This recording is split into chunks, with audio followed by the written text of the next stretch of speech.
Why should you offer outsourced financial controllership services? First things first, really diving into it, the average bank buffer for businesses in the United States pre-COVID was 27 days. This is from a JP Morgan study that was done back in 2016. And what that means is cash in till for banks. So if all revenues disappeared for a business, how long would they have to live? Pre-COVID, it was 27 days. I haven't seen a study like this since COVID, but I would be hard pressed to believe that it's any better than 27 days. So of course, why do you want to be offering outsourced controllership services? Proper cash management and payables management is core to managing that kind of a situation. It's a key component of financial management, and that's why big companies have controllers.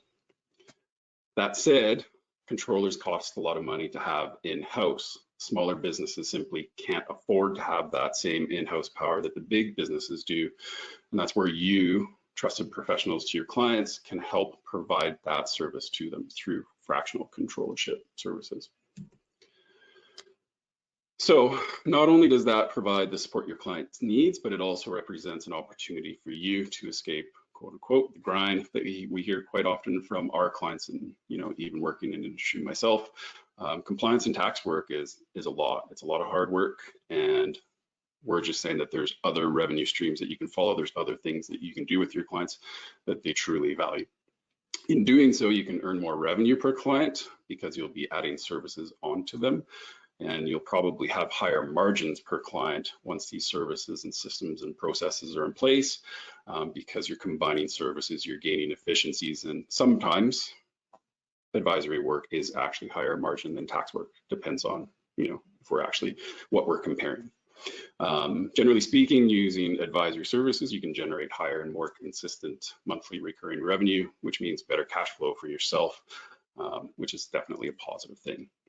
And one of the often kind of missed aspects of providing advisory services, and in this case, fractional controllership services, you become indispensable to your clients. So not only are you going to be providing tax services now, but you'll be helping them truly run their business. And that means you are much less commoditized, but it also means that you are much more valued to your client. You're actually truly helping them run their business. You're building the relationship. You're a true financial partner. You truly can't quantify what that means to your client.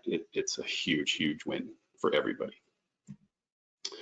So before we dig in too far, I think it's really good to define controllership versus CFO services.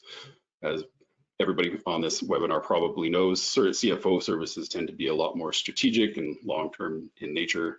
So think about complex custom Excel financial models, spreadsheet financial models, helping clients with financing and equity needs, strategic business planning. Those would be CFO services.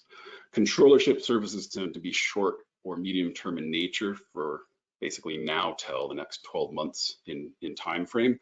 And it really centers around monitoring receivables and customer trends, managing payables and line of credits, and supporting month-end closes, tasks like that. Those would be controllership services. So small businesses, who are the largest business segment by far, true small businesses comprise about 80% of the market. These businesses need controllership services more than they actually do true CFO services. They are all much more focused on near-term aims.